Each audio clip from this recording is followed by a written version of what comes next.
আসসালামু সবাইকে Bengali sisters kitchen travel and blog থেকে আজকে আমাদের 12 রোজা আমরা কি করলাম তাই আপনাদের সাথে শেয়ার করছি।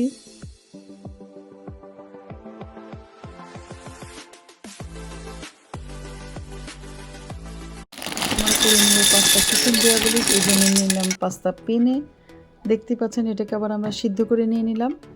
তারপরে একটা প্যানের মধ্যে অলিভ অয়েল দিয়ে তার মধ্যে দিয়ে দিলাম রসুন কুচি করতে পারবেন। রসুনকে নিলাম আমরা একটু ব্রাউন করে ভেজে নিয়ে তার মধ্যে আমরা অন্য সব কিছু অ্যাড করবো, দেখাচ্ছি তাহলে কি দিচ্ছি। দিয়ে দিলাম সাথে চিকেনগুলো আমি একটু লম্বা লম্বা করে কেটে নিয়েছি, কেটে নিয়ে দিয়ে দিলাম চিকেন ব্রেস্ট নিয়েছি এখানে। আপনারা চাইলে অন্য চিকেনগুলোও নিতে পারেন, যেখানে চিংড়ি মাছ অন্য কিছু অ্যাড করে করতে পারবেন। এটা ঠিক আমি এখানে সিম্পিও করেছি, ওটাও দেওয়া আছে, দেখে নিতে পারেন আপনারা। এর মধ্যে দিয়ে দিচ্ছি পেঁয়াজের পেস্ট 1 চামচ পরিমাণ। এখন ওইটাকে নাড়া নিয়ে দিলাম, দিয়ে দিলাম লবণ। লবণের পরিমাণটা এখানে বেশি দিতে হবে না, কারণ এখানে চিজ যাবে। দিয়ে দিলাম শুকনো মরিচের গুঁড়ো, দিয়ে নিলাম ভালো করে নেড়ে নাড়াচাড়া করে নিলাম, নেড়ে ভালো করে কষিয়ে নিলাম। তার সাথে আমি অ্যাড করলাম একটু গরম পানি। ওয়েট করতে থাকলাম পানিটা শুকানো পর্যন্ত। পানিটা যখন শুকিয়ে গেল তার মধ্যে আমি দিয়ে দিলাম পাস্তাগুলো ঢেলে। দেখতে পাচ্ছেন আপনারা, আমি দিয়ে দিলাম সব পাস্তাগুলোর মধ্যে। তারপর আমি ভালো করে নেড়ে নিলাম, লবণ আর ঝালটা দুটোর মধ্যেই মাখিয়ে যায়। এখানে আমি ক্রিম ইউজ করলাম, এখানে 7% ফ্যাট, কম ফ্যাট দেওয়াটা ইউজ করলাম। আপনারা চাইলে ফুল ক্রিমও দিতে পারেন, যার যেমন ইচ্ছে। এখানে আমি পুরো ক্রিমটাই দিয়ে দিলাম, দিয়ে একটু নেড়ে নিলাম ভালো করে।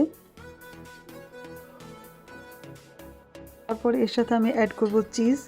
এখানে আমি এমান্তালটা ইউজ করতেছি, আপনারা চাইলে অন্য যে কোনো চিজি মোজারেলা অন্য যে কোনো চিজই ইউজ করতে পারবেন।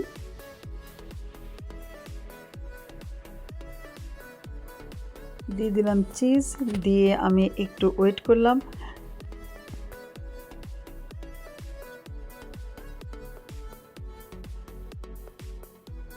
নেড়ে নিলাম ভালো করে, চিজটা গলে যাওয়া পর্যন্ত আমি ওয়েট করলাম।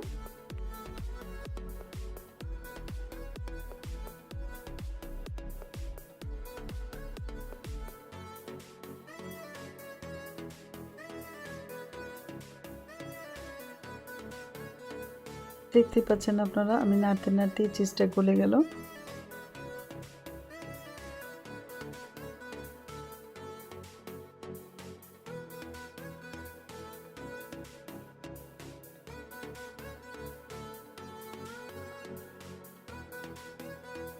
হয়ে গেল আমার পাস্তাটা। এখন আমি ঢেলে নিলাম প্লেটের মধ্যে, আর তার উপরে আমি দিয়ে দিলাম অরিগ্যানো। এটা আপনি ইচ্ছা করলে অন্য কিছুও দিতে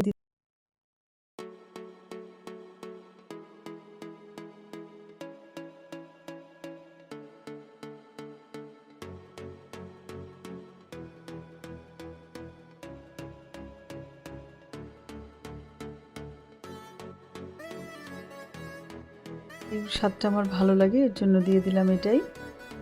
আর দিলাম সামান্য একটু চিজ উপরে ছিটিয়ে। হয়ে গেল আমার পাস্তাটা রেডি। উপকরণ দিয়ে বানানো হয়ে গেল পাস্তাটা, দেখলেনই তো আপনারাও তাহলে এইভাবে বানিয়ে ফেলুন। ইফতারিতে আরও ছিল পরোটা আর গরু মাংস ভাজি। আজকে তাহলে এই পর্যন্তই। আল্লাহ হাফেজ।